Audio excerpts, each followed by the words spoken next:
everybody's time. I'm going to record today. Oh, my sister-in-law Julie is jumping on. How nice. She works for CASA in Jersey County. Fantastic. All right. We're going to get started. I am going to turn this over. This is fantastic to have everyone today. Susan Converse, a long time friend and colleague, happened to have you here today. Susan, you've got a fantastic Thank you. retirement. I think is supposed to be a slower and more relaxed time in life, but I, I think you missed the memo on that. I'm so excited to hear all about this. Susan, take it away. All yours. Thank you. Okay, great. And I have something to share in just a few moments. My name is Susan Converse. I'm a retired special ed teacher from the Edwardsville School District. Worked in the district for 27 years. During my last 5 years as a teacher, I started out a program at the high school. It was a vocational training program called the Tiger Den. I worked with students with autism, cognitive disabilities, physical disabilities, and my job basically was I was brought over to work with our 18 to 22-year-olds who are staying longer for transition reasons. And I was asked to kind of work on vocational training skills. So basically, in 2016, October of 2016, we opened up the Tiger Den Coffee Shop. And I like to frame it in this way. They gave me an account that had $14 in it, and which was a lot of money, actually, I felt at the time. And so we started out with the students in my class. I had about 20 students that attended my vocational trainings class. And we started out very basic. We started out with 3 Mr. Coffee pots that we would rotate frantically, trying to make coffee to supply to the staff and the students. We were set up in the concession stand at the high school, and then it just kind of exploded, basically. We, again, started out on a cart, moved to the concession stand. We ended up, when I left, when we shut down for COVID, basically, was when I left the high school. We had over that 3.5 years, we had earned more than $20,000. We had more than $20,000 in our account. We had donated over $20,000 over that 3.5 years to the community, to schools, to I don't know if you remember, in Taylorville, they had a tornado that ripped the roof off their high school. We sent them $1,000. I really felt it was important for us to give back, and it allowed the individuals that I was working with an opportunity to kind of return. They've been supported all the way through their experience, but never really had an opportunity to give back. So that was great. But more importantly, the growth I saw in their skills, communication, language, All right, Jen, academic we're skills gonna run up there, let him know. that I struggled with in the classroom, because they tended to have great difficulties, obviously, in learning at a desk. But that once you gave meaning to what they were doing, it became important to them, and they were able to generalize. I use an example of, I had a student with Down syndrome who we opened in October. From August to October, I was in a classroom with them. And I remember my goal was for this 20-year-old young lady to even just write her numbers, which she resisted quite fiercely at doing that, because, really was meaningless, basically. But she ended up being the person that ended up writing down how much money we made. I could tell her, okay, I need you to write down $327.14. We charted, our earnings and so on. And she was very capable and very engaged in doing that. And she's just one example of the growth that I saw. So basically, 3.5 years of working with real life job skills in a real life setting, which was beneficial both to those individuals in my classroom as well as to the general population, students who were not comfortable necessarily talking to individuals with disabilities. It gave them a natural setting in which to communicate with each other. And so socially, I saw growth just across the board. Across that time frame, though, always in the back of my mind was, you know, what's going to happen when they age out of 22? As all of you probably in this group today know, that services are quite needed and beneficial as they go through their school age years. But once they're exiting the school system, it's a whole other ballgame. Lots of services out there, many of them disconnected, all of them very complicated. So I kept thinking, what happens next? So I partnered with a parent of mine, and we started talking about, let's do something for adults. So coincidentally in October of this year, I opened up we started a nonprofit. We're 2 years old as of yesterday. The nonprofit, it's called Redefining Independence. And we have a DBA. We do business as Ray's Cafe, which is a vocational training program, which is a real life cafe. We're set up in the YMCA here in Edwardsville. There's two YMCAs in Edwardsville. One of them had a concession area similar to the one that I was using at the high school, and said, would you like to use that space for free? And of course, free was the word I was looking for. And so we now open for business. We opened October 1st. We're open Monday through Friday from 7 to 1. My partner and I take turns. I open every day. Neither one of us get paid, but all of our employees do get paid. We have 12 adults with disabilities that are on staff. They make at least a minimum wage. Have 2 job coaches that work for $22 an hour. And then my partner and I donate our time and work with the student, or not the students, not students anymore, the young adults with disabilities.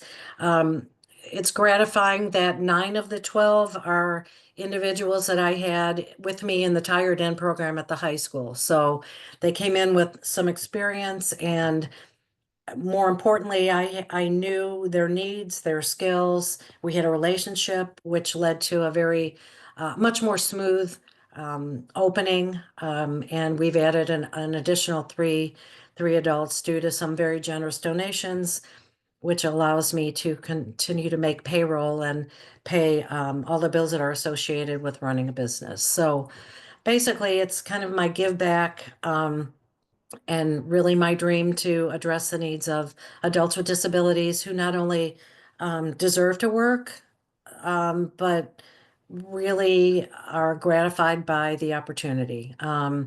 It's just been a great experience. So I'm hoping that this business model might be able to be replicated elsewhere.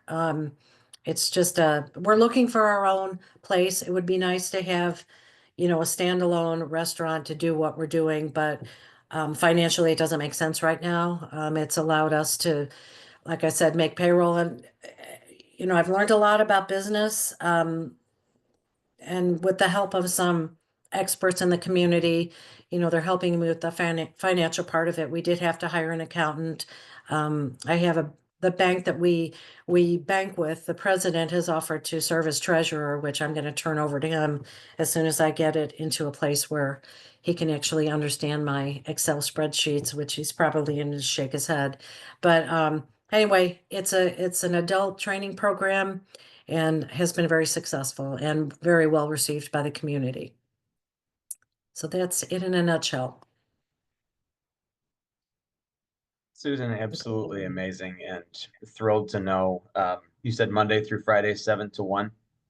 Monday through All right. through Friday, 7 to 1. We make everything pretty much from scratch. We serve breakfast and lunch, and we've got great food. I mean, not only is this providing a service to the adults with disabilities, it's high quality food, and people come back not only for our mission, but for a quality meal. So it's been going very well. Awesome. Well, Gillespie gets really sad when I'm not here those hours Monday through Friday, but as soon as I I get a day know. off, I'm coming to Edwardsville as soon as I can, and I'm bringing Laura and the kids. That'll be amazing. Really, really excited for you. That's absolutely phenomenal. Anybody questions for Susan?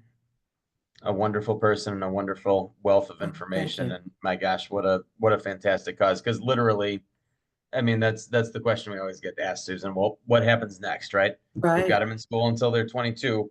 What's next? Well, Yes. literally, this is what's next, and that's amazing.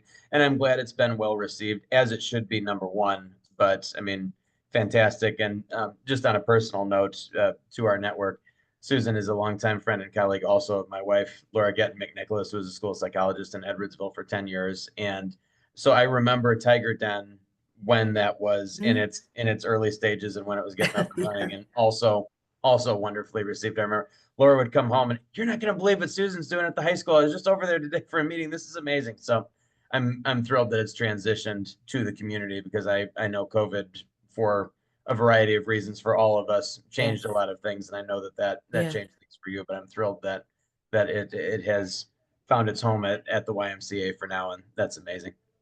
Thank you. Thank you. Fantastic, Susan. Thank you. Wonderful, and looking forward to, I mean, from October till now, my gosh, and looking forward to see what the future looks like. Questions from the network for Susan? I have one actually. Did you have to Okay. do any like getting any licensures or anything to make sure that like with you guys transitioning to the YMCA, like how did that happen from you guys transitioning from the school to YMCA? Actually, the Tiger Den is still running at the high school. Right before COVID, shut us all down, I was actually getting ready to transition with my oldest students over to the Lewis and Clark Community College. Has a satellite campus in Edwardsville. And all they had were vending machines. So I had already set up plans to open up a similar program at the college level, because 18 to 22 is older than most of the rest of the kids in the high school. And I had a cohort that I was ready to bring with me over there, and then open up some more spots at the high school level so they could continue doing the training at the high school, and then they could transition over to the college campus. Unfortunately, the day before we shut down, they had called me and told me they had just replaced the flooring for me in my prep area, and then everything just shut down. Lewis and Clark actually closed for the entire year after that, where we opened back up. In Edwardsville, we were a combination of remote and in-person learning. Lewis and Clark remained remote, so that kind of fell off the table. So I'm actually kind of doing a stutter step with my planning, because my plan was to establish it at the collegiate level and then move on to the adult level. And that didn't happen, but Lewis and Clark has established their own kind of coffee programs. But um, as far as establishing this business in the community, we had to follow all the regulations that any restaurant would have to do. So all of our employees have gone through food handler training. They all have their certificates. Some I had to work directly with to get them through that. But actually, when we went on remote, and I was teaching remote from March to May that year, that's what I did with my class, because I was thinking, what am I going to do? They're used to working hands-on, and now we're back to not only learning in a quite different way, but remotely. I thought, what in the world am I going to do? So I actually put together a course for the food handler, because I mean, obviously those skills are generalized to food safety at home, and being independent and cooking safely, and preparing food safely. So all those students had gone through that program once already. They needed to renew it because it was only good for 3 years. But so we did that. I and my partner and 6 other adults, volunteers that work with us, got our food manager training. You have to have a certified food manager on site at all times, and I tried to think of all the loopholes or landmines that could be out there that could sink us immediately, and one of them being the health department. They have a great responsibility to keep the community safe, and I wanted to make sure that we were doing everything. So we've got 7 of us that are food manager. All our employees are required to take the food handler course. I pay for that. I pay for the course, and then if they need some instruction, I provide that. But so we get inspected. We follow all the procedures of, first in, first out as far as food rotation, and they really pick up quite quickly on all the requirements from that. I do have, I see a question for a web page, and I'm going to share that if I can. I don't talk and share very professionally, but let's see. Well, thank you for all that information that you gave me. I appreciate you, Susan. Thank you. Mhm.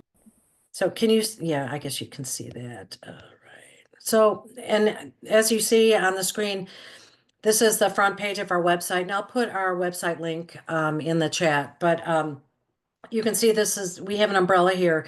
This is just our initial goal. This is just something that I had experience with, that I felt I could fairly quickly get up and running, but there are, as you know, I'm speaking to professionals that know very well that the needs are not just vocational. That's a great one, and an important one, but there's needs for day programs, and that's really something I'm looking forward to diving into when we get a little more stabilized in the restaurant.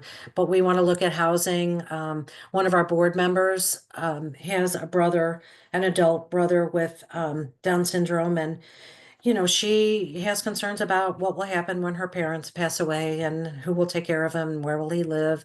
So she's really kind of going to take the lead on that. But there are other next steps on the way. So yeah, and as far as, let's see, what do I want to contact us? That girl right there, Megan Black, I just left her at the cafe at the register.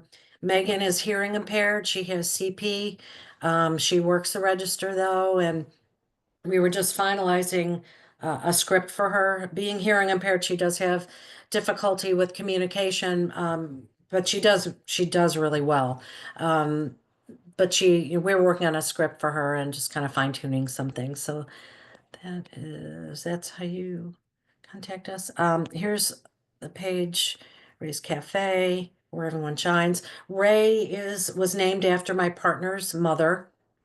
And she was a very strong supporter, obviously, of her grandson, who has autism, and their family would donate their Christmas money to us at the Tiger Den, and she unfortunately passed away the year of COVID, and I just felt it was important and meaningful to name the Ray's Cafe after her, and we came up with a logo. We have a graphics person who donates his time and talents to us. So that's our hours of operation. These pictures right here, we just put those up. A photographer came and donated her time. These are actually pictures of our stuff that we sell. Our menu is, I don't know if you can if I can make it bigger. Okay, so you can see we've got daily specials that we have since turned into making them available all day, every day. So we've got really good wraps, and we've got a panini. A panini grill was donated by a very generous person, a foundation that we have partnered with. So we have a $900 grill that gets a lot of use. We have great breakfast burritos, and our salads are huge and they're delicious. And like I said, we make everything from scratch. A couple of the recipes, the strawberry smoothie and the mocha frappe, were recipes that I created at the Tiger Den that I brought over. So these are just some of our things here. And then we have a place for an application. I track our applicants. They're all linked to a thing that comes to me. And unfortunately, you probably won't be surprised that we have twice as many applicants as I have spots. So that's a good thing, but that's our fundraiser we have. And then, sorry if I'm going fast here. And then we have a donate button. If anybody would be interested in donating, you can go to our website and donate online. So that is it. So, yeah. So back to the original question about what we had to do as far as regulations and everything a business does. So we file quarterly reports with the state. The IRS has recognized us as a 501c3 nonprofit, but the state of Illinois does not. So we do have to pay sales tax because they consider us competition with other restaurants. That's how the letter that they denied our nonprofit status in their eyes, or, so I guess it's a good thing they taking us seriously, but a little disappointing. We could use the extra money, but anyway, that's it. But I will put our website on in the chat, as well as my email. And if you think of any other questions or want to know more about us or come, I'd love to have you come visit if you can sometime. I know you're not, a lot of you are pretty far away, but I'd be happy to come out, and if anybody has an idea of how you might be able to replicate this at some point, either at a school or a workplace that could donate some space for you, I'd be happy to come out and visit or answer any questions or kind of share my experience. It's certainly I'm not a perfect example, but round number 2 is going as well as round number 1. So I'm happy to share what I've learned. Recie, I think I saw you had your hand raised. Did you have a question as well? I did. Since you were recognized as a 501c3, I was wondering about like grants and stuff. I know like are some grants out that are available, but I didn't know Illinois wouldn't identify you as a 501c3 at the state level, even though you are at the federal level. So I guess that just looks a little funky. I was just wondering how I can help in terms of like grant research and things like that, because this is great. Yeah. I would love to have help with grant research, and we just received a $10,000 grant in January from Rotary in Edwardsville. The state, I guess Okay. I should, when I have applied for grants, they've only been looking at the federal designation. So the fact that we're a 501c3 has opened up some doors that, thank goodness. But yeah, in fact, I always end up my presentations with, we still look for people that have expertise and would like to, volunteer their time or, give us some ideas. Because as you know, if you work with grants, they can be very complicated. I did spend quite a bit of time 2 years ago doing an initial grant, and I got it all done and mailed in, and she got right back to me, and I was so thrilled. It was a Dana Brown charitable grant, which is a huge grant, and they've helped so many people. And she was so nice. She got right back to me and she said I had to be a nonprofit for 3 years, but it didn't say that on the website. But it was a good experience, and I kept my hard copy of the grant so I can use some of that information over. But I'd love to touch base with you if you know of any other grants, because right now, as I serve as board president and treasurer, and I explained that our bank president is going to take that off my plate, which will be great. But grants have been difficult to find the time to sit down and get to, much less research. So that would be very helpful if you wanted to do that. So thank you. Any other questions? Or I thank you for all the nice comments that have floated through from the chat. I appreciate your positive feedback. It's been a great experience. Yeah, retirement doesn't look for me like it probably that I thought it would, but you know what? I'm more energized. And when I was at the high school, I thought I had the best job in the world. And I guess I did, because this really isn't a job. Now I have the best retirement in the world. I feel like, I'm giving back, but I say that it's not really that.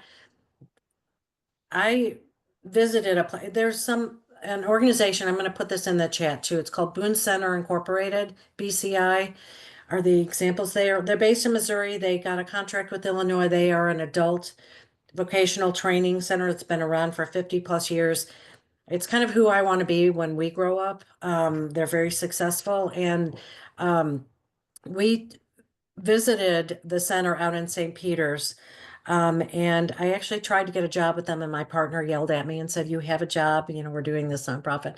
But the feeling I got that day was what I get every day when I go to work now. It just makes me feel like, I don't know.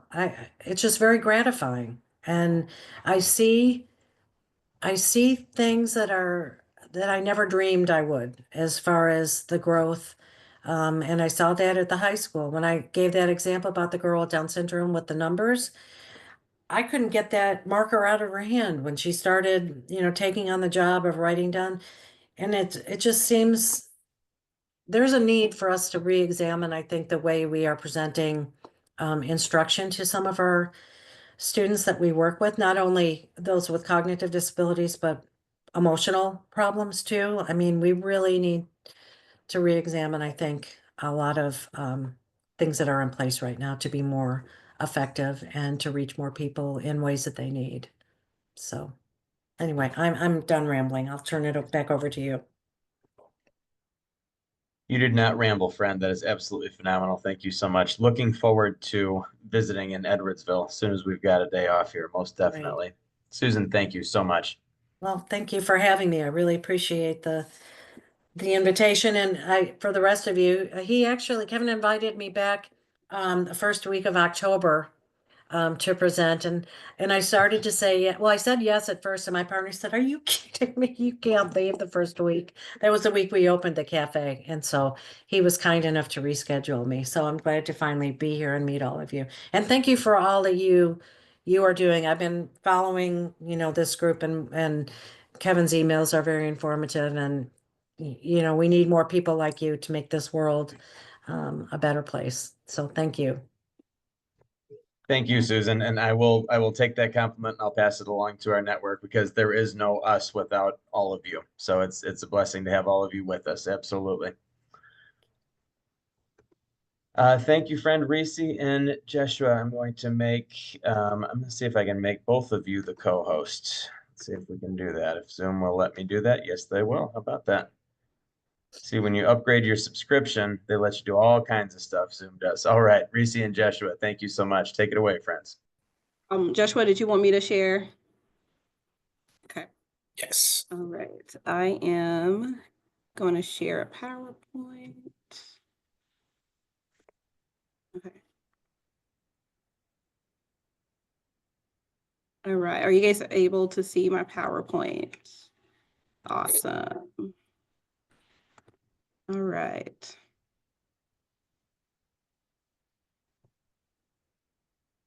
Oh, goodness.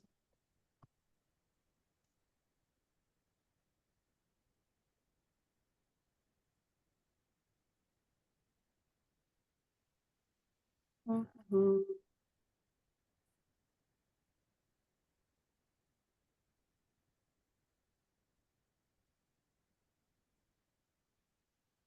There we are. All right. Well, my name is Recie Wilson. I am the Community Health Intervention Specialist. We are both with Chestnut Health Systems. And this is Jeshua Pearson. He is our communication specialist. All right, so Chestnut Health Systems was founded in 1973. They really started out with substance use treatment and support for those in recovery. Out in Bloomington, Chestnut got its name from the street that it was on at the time up there. And eventually it just grew, like the need grew, and as research kind of shared more information, they grew to meet the need of the community. And now we go from Springfield and Bloomington all the way down to the Madison County space, which is where me and Joshua Pearson are. And then we even have some stuff over in the Missouri side as well. We work with prevention education in schools. We do intervention education in schools now, which we'll talk a little bit more about. Mental health treatment, primary care, so they have doctors and everything. But in connection with the primary care, which is one of my favorite parts about Chestnut, they have prenatal care as well for moms who are going through recovery or intervention and prevention programming as well. So they have doulas who specialize in not only prenatal care, but also in substance use and how to support those moms with that extra level of care. We have several housing spaces throughout the state of Illinois, as well as one over in Missouri. And we are always constantly doing research to make sure that we are staying on top of things. So as we see things need and the needs change, we adapt. And that looks like some of these prevention and community education programs that we do have. Primary prevention, it looks like communication campaigns and things like that. We do indicated prevention, which means we work with a specific group of people who may need it. We also have Narcan education and distribution. Throughout the year, there's several events that we do, but we also have it, if we're invited to be at a community event, we have it at the table with us as well to pass out to community members. We do have Ross projects in our subject groups here, so we are able to help with the recovery aspect. And that is normally at the adult level. And a growing spot for me would be to see it working into the younger groups. So getting into that high school with those who are went through recovery, but you're constantly in it. So how do we support our kids who we've helped go through the intervention portion of things? But we do community engagement and a statewide work as well. And that looks like our BASE program. So BASE stands for Build, Amplify, Support, and Empower. The grant itself is funded through the opioid settlement funds that Illinois won. And we are focusing on the youth and the emerging adults. So looking at how can we support you with prevention education, but as well as intervention in the schools and recovery support. We are in the Peoria area as well as the Metro East area. We are doing intervention groups in high schools right now. So it'll be one high school for the 25-26 academic year. And then we will reevaluate and see capacity-wise, can we do more than one school or whatnot? And then Joshua is actually leading our communication campaign with a peer of ours that is in the Peoria area, Miss Jolene. And they are making sure, like, if we put out communication, is it digestible information? Is it written in a way that makes sense to parents who probably work 50-hour weeks and if you want them to have it, is it clear for them to understand? And on top of that, we have a handle with care portion that we're all working on. So how do we support our kiddos who maybe went through a traumatic experience outside of school hours? How do we share that information? How do we build that network? So if they come to school, the teacher knows to just, give them a little bit of grace, support them a little bit more in a little bit of a different way. We are also with that building backpacks that are able to be given to these students. So some of them have been removed from their homes in the middle of the night, but they're still coming to school the next day. How do we support them? How do we support adults who don't really know how to support a kid who just went through a traumatic experience, right? So all of these things. Joshua, did you want to talk a little bit more?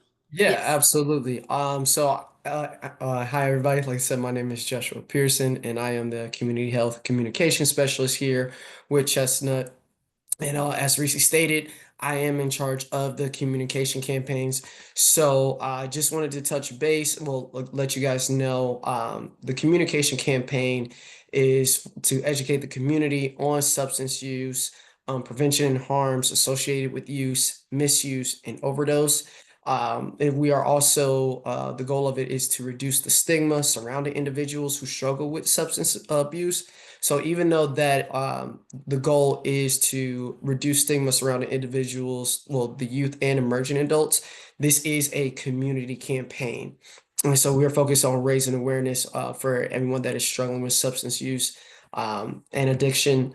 And also I cover 17 counties in the Metro East region. So that includes Bond, Calhoun, Christian, Clinton, Greene, Jersey, Macoupin, Madison, Monroe, Montgomery, Morgan, Pike, Randolph, Sangamon, Scott, St. Clair, and Washington.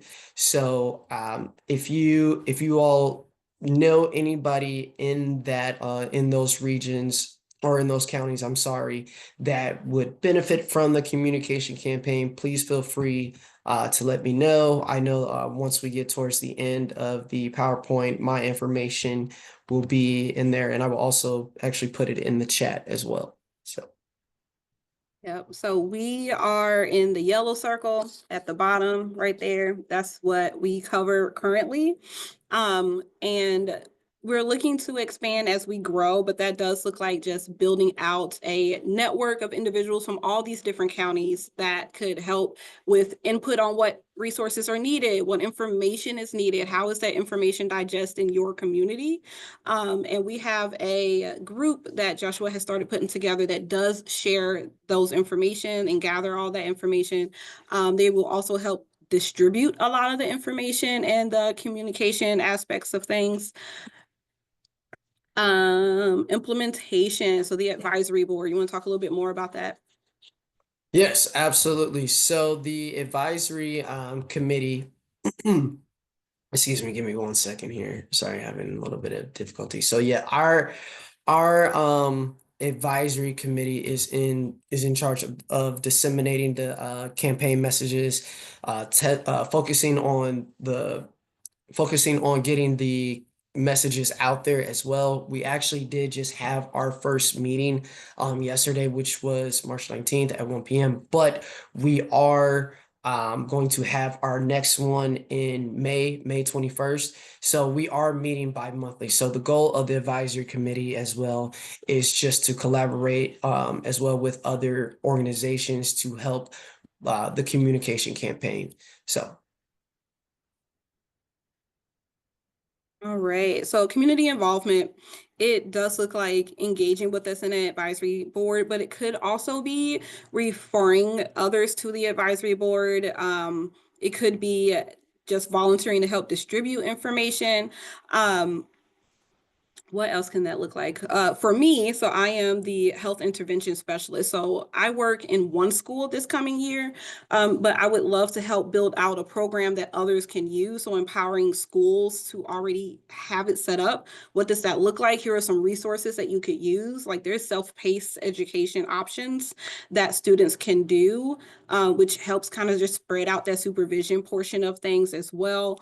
But that it just looks like if you need help, reach out. What resources are in your space? I can help you find that out. Contact info. So this is my information. I am based out of the Madison and St. Clair County space, but I do travel here and there. That should not be a O right there. I'll put my right stuff in there.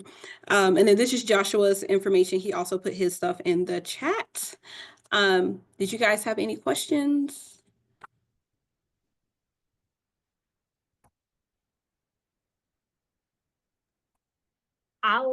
Good morning, everyone. Hey, Hey. Mrs. Boykin, I just want to vouch for Chestnut and just speak to the partnership. So I'm in East St. Louis School District 189, and I have worked with Recie over the last few months to bring one particular program to our area, and just the excitement that I've seen so far in our district from the resources, the trauma substance use support for families and for students who experience or exposure to these incidents. We've received great feedback from our youth in the partnership that we have right now with Chestnut. So I strongly echo and recommend. Thank you, Mrs. Boykin.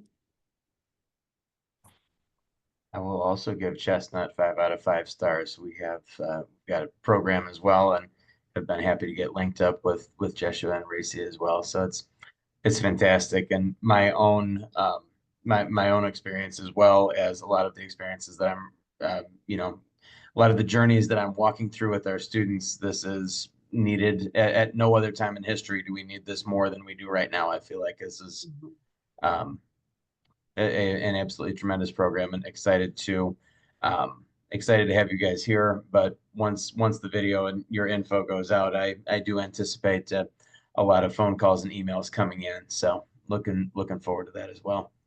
That would be amazing. Just from the communication I've had in the community so far, the Handle with Care looks like I might end up having a small group of Handle with Care in the counties that we have, to really share like what that looks like in different spaces. Like Bond County does something completely different. And I know up in Peoria, they use a software to share with the schools, like, hey, so-and-so had a rough time or a rough go with something.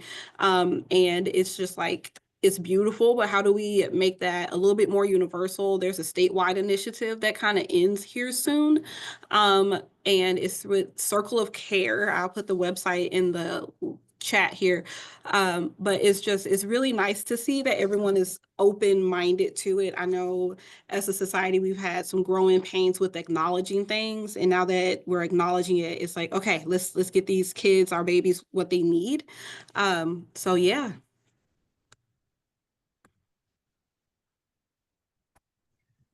That is absolutely fabulous. And I mean, again, another one of the purposes of our network is to create these partnerships and things and get the word out. Because I remember coming from, I always call it mental health Disney World. We had 13 psychs and 13 social workers when I used to work for Kendall County Special Ed in the western suburbs of Chicago.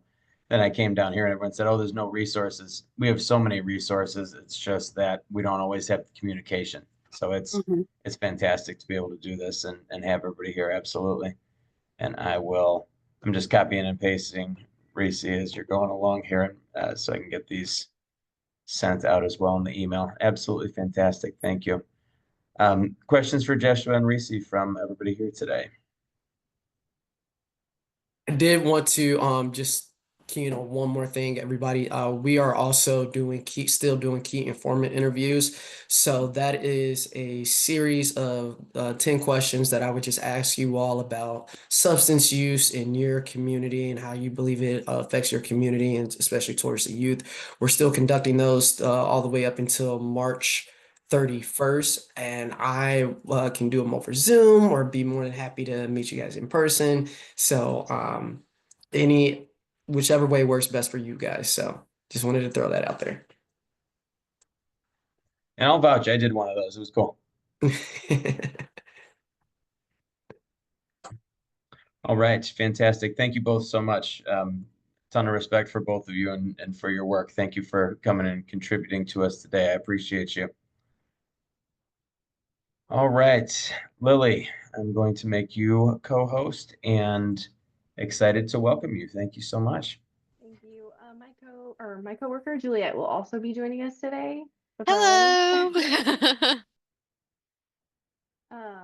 yes, that would be great. So let me share my screen. Okay, can you all see that? And can you hear me? Okay, good. Okay, so my name is Lilly Booth and my coworker is Juliet. We're from Macoupin County Safe Families. We're a domestic violence agency servicing our area in a variety of ways that we'll go into. Sorry, I'm just waiting for the slide to switch. Okay. So this is just our little mission statement, sort of. So we assist Macoupin County residents with domestic violence services, specifically Macoupin County, because that's where our grants and bracket come into play. If it's outside of Macoupin County, we do try to assist to connecting them to our version of whatever is in that county that they reside in, because it's based on that course system. It's not limited to counseling, referrals, transportation, employment, education. We try to be a very holistic program that assists domestic violence victims and pretty much custom made whatever services that they're needing. So these are some of our resources and some partnerships that we work with and how we get to those. So while we try to do what we can in office, there's some things that we can't do in office. So for instance, we go to Catholic Charities for clothing vouchers, those sorts of things. In office, we provide emotional support, safety planning, court support. We provide education on domestic violence. We refer out for things like our emergency shelter. We're partnered with Oasis. We always discuss child safety with DCFS. We have counseling referrals for anywhere we can think of, but we are through the county health department, so we do refer often over to our behavioral health area. Transportation, insurance, legal referrals. We work with Orlando Lincoln to refer them over to them so they can have representation in court. We often work with UCAN for child advocacy, Wicked Healthy Families, a variety of housing areas. We provide the applications, sit down with them, they fill them out. We just answer questions, those sorts of things.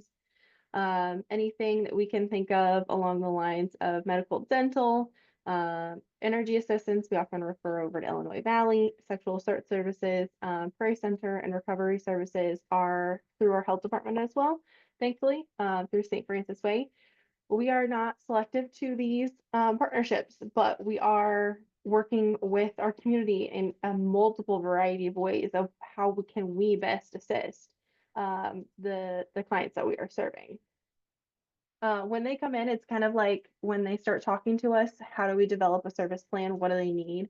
What are they talking about that they don't even know that they need that I can maybe help and assist with?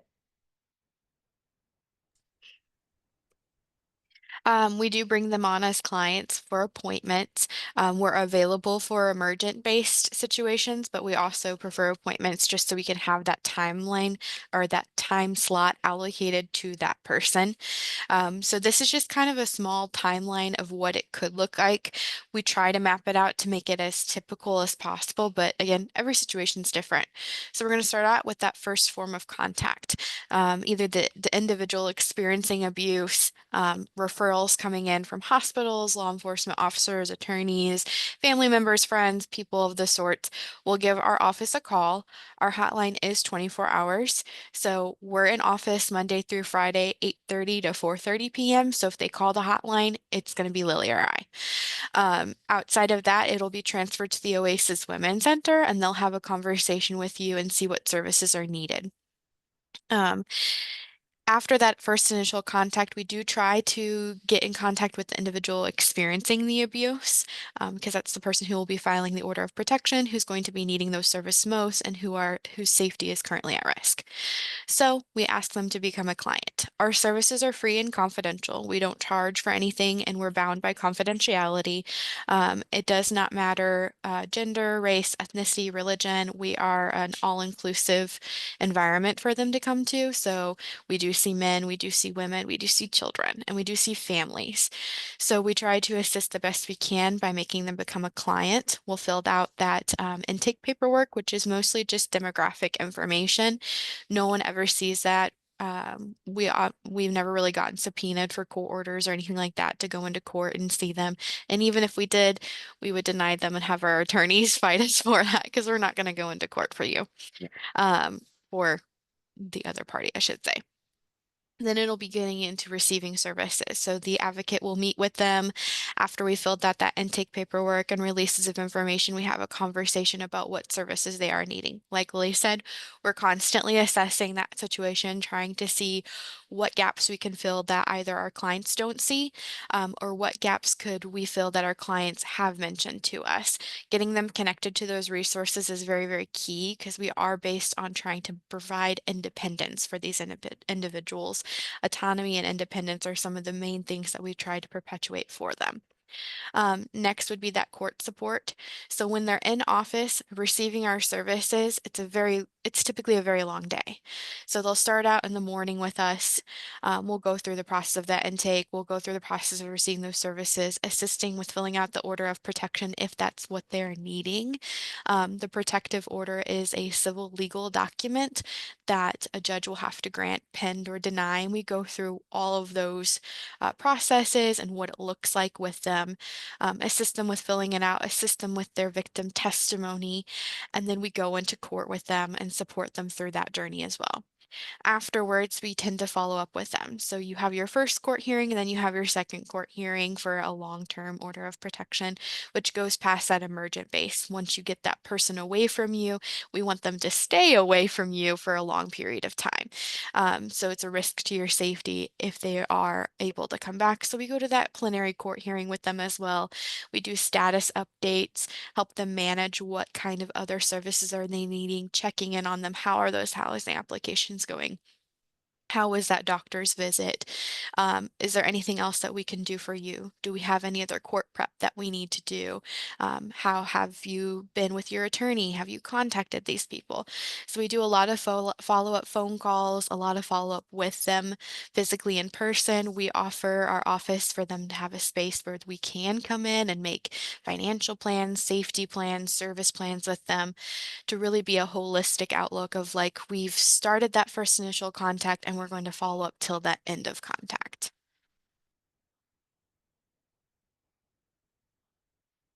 So some things that we've done within the past 2 years, Juliet and I came on about the same time, about 2 years ago.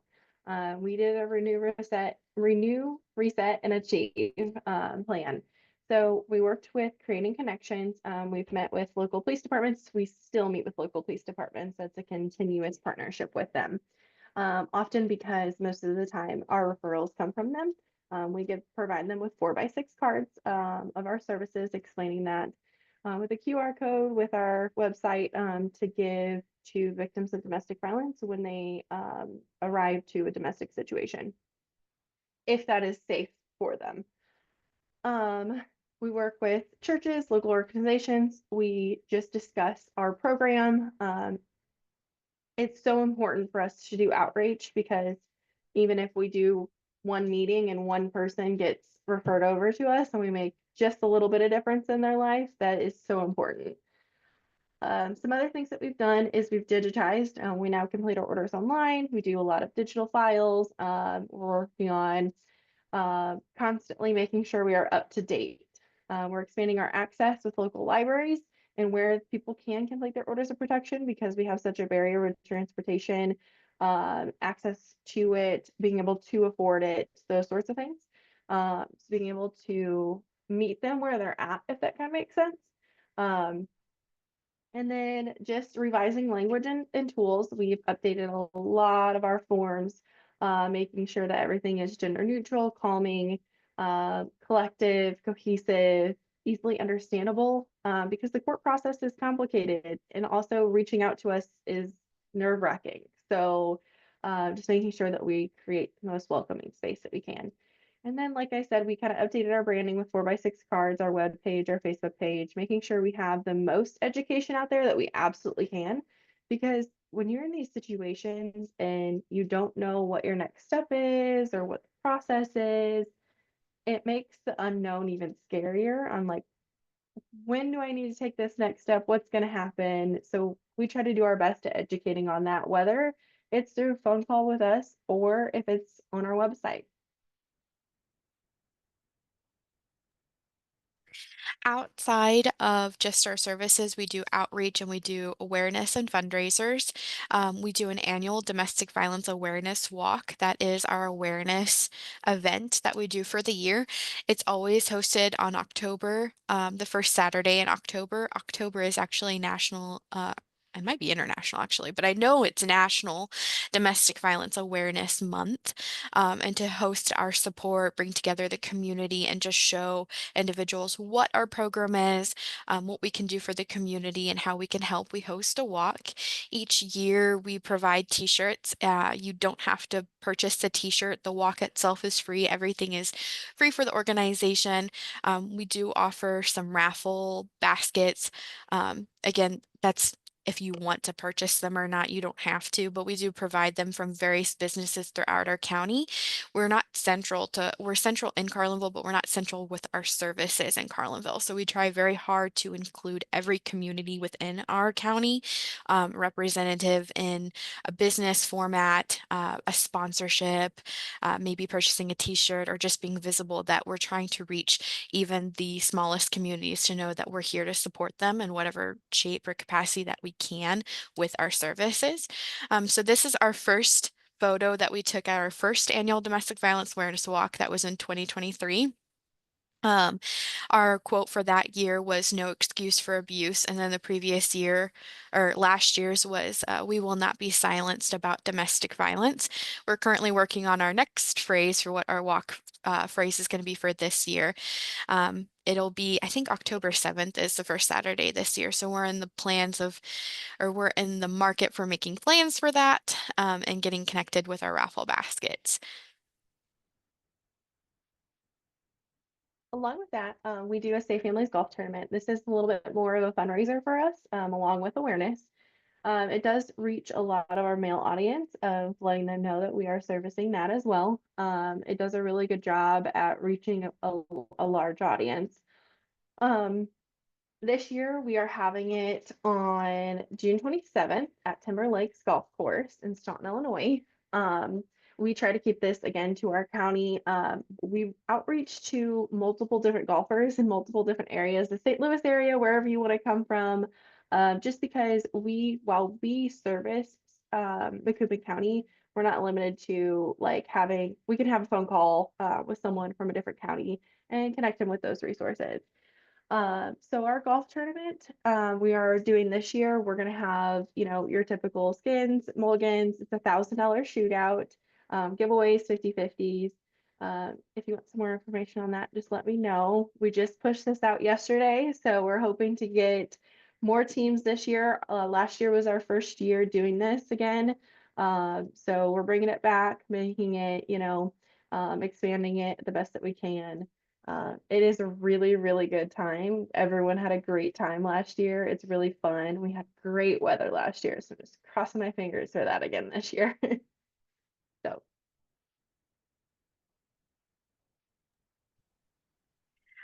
So we'll just go ahead and summarize some of it. This is the statement that's usually seen on our website. I did post our website link through the MCPHD because we are an entity of the Macoupin County Public Health Department. So I went ahead and posted that link, and in the chat I also put our contact information from the little blurb of our Facebook page that we also have, where you can see all of the information that we're pushing out. Each month we're trying to focus on a different element to do a campaign on Facebook. So March was the campaign No More, which is an international campaign which has a directory of different domestic and sexual violence programs throughout the international borders. So a bunch of video campaigns. I think they did one with a bunch of NFL players of different phrases that they were saying no more of. So you could see that on there, but this is the phrase this is the definition of what domestic violence typically is in the United States and the state of Illinois. So this is something that we advocate a lot on. We are that civil advocate for the attorney or for the orders of protection as well. So with this blurb, this is kind of what we run off of legally. I just kind of read snippets of it, that it can affect anyone of any age, race, gender, sexual orientation. It includes behaviors that are meant to scare, physically harm, or control a partner. While every relationship is different, and we do see that quite a bit in our office, that's why we're not specific to, it has to be male and female who are married. We're very open to the idea, and we have seen a lot of clients who have had various types of relationships. Domestic violence generally involves that unequal power dynamic in which one partner tries to assert control over the other in a variety of ways. So part of our services as well is we do temporary crisis intervention counseling and temporary supportive counseling. So we have a bunch of different things on our bulletin boards behind me, which is blurred, but we talk about the equity and equality wheels, power of control wheels, and educating the individuals who do come into our office that, this is a destructive, and it doesn't have to just be physical. It doesn't just have to be psychological, that many people experience this, and we want to do our best to hopefully eradicate it, but this is just one step in that direction. But that is just our little summary here. I think Lily is the last slide, have just like our contact info and stuff on it, I believe. that's it. Oh, that's it. Okay, never mind. Our contact info is in the chat on the side. We do have our hotline number. We have our email address as well, which is just safefamilies@mcphd.net. Anyone can email us with questions, concerns, thoughts, opinions. Sometimes we get opinions. So yeah, do we have any questions?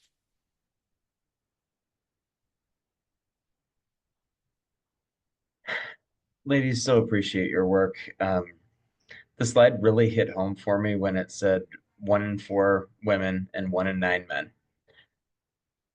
I've been a school social worker for 20 years, so I know that it's a problem. But like sitting here looking at that, I'm like, man, that's 25% of women that are going to experience that at some time in their life.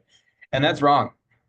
I mean, that is absolutely right. And again, just over 10% of men. I mean, wrong on any level, but so much of what I'm doing here, and so often, I mean, I'm hearing boys and girls saying things to me in middle school and in early high school, and I'm like, guys, these relationships that have been modeled for you may not necessarily be healthy. So we're starting to talk about this. I've always joked that I dole out more dating advice than Oprah and Dr. Phil combined, but the joke of that is the reality of we're talking about this because this is significant. And I mean, a lot of students are willing to talk to me and may not necessarily have, a parent or a grandparent or somebody who they're seeing in a healthy relationship and all of that. So tremendous services. Yeah. Keep fighting the good fight. I know it's got to be. I mean, with everyone who presented here today, with everyone working here today, this is a tremendous amount of resources, and we're in an era in history where this is, again, I say American reality. This is American reality, what we are really, really dealing with. So thank you all very much. Questions for anybody or any final thoughts for the good of the group? I do just want to share that you mentioned about how you see certain relationships in the school systems and stuff. Lily and I have actually started to go into school systems as well and present on not just domestic violence, but teen dating violence. That's something that we see quite a bit. We've only been into a couple of high school settings because it is a little bit harder to reach that younger demographic. We could try to hodgepodge something together for that younger demographic, but we are seeing it younger and younger. And unfortunately, in our 2 years, we have seen quite a bit of teenagers coming in and experiencing that, or really, really young parents experiencing it because of those relationships that they have had modeled after.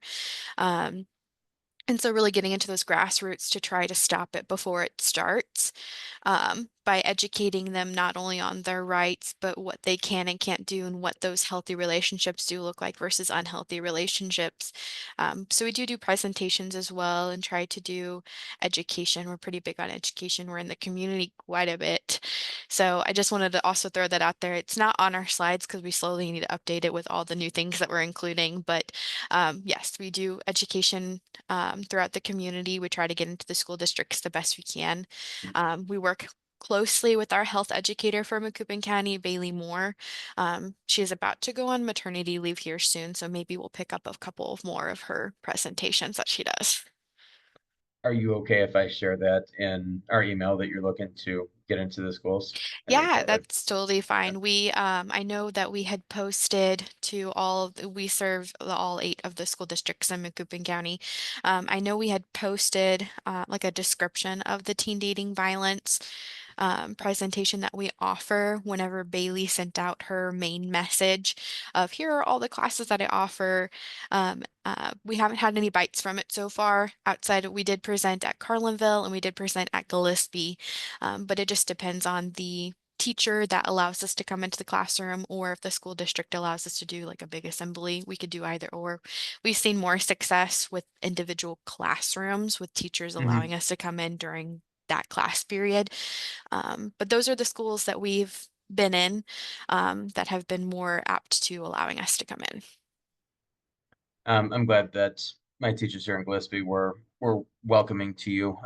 That's obviously important to me. I've got a lot of a lot of investment here, but at the same time, I think I think some schools are going to shy away from that just because of the topic and all of that. That's where it should be happening, though. I mean, Jeshua and Recie, I mean, Susan, you started all of yours in school. School is where this is going to happen because number one, we've got our students here for most of the time. And number two, I have students all the time who have moved in here and they'll say, oh, at my old school, somebody came in and talked about this, or I remember that. Like, that's where this information is going to happen. It's not going to be, I mean, it might be TikTok and it might be Snapchat or Instagram, but I doubt it. It's probably gonna be school, if we're being honest. So absolutely. Yes, we'll get that out there. I've got everybody's info. I put CPDUs in the chat. Ladies and gentlemen, thank you so much. Probably the best mental health first responders meeting we've had yet, and so thankful to have everybody here. Final moment for questions or for the good of the group.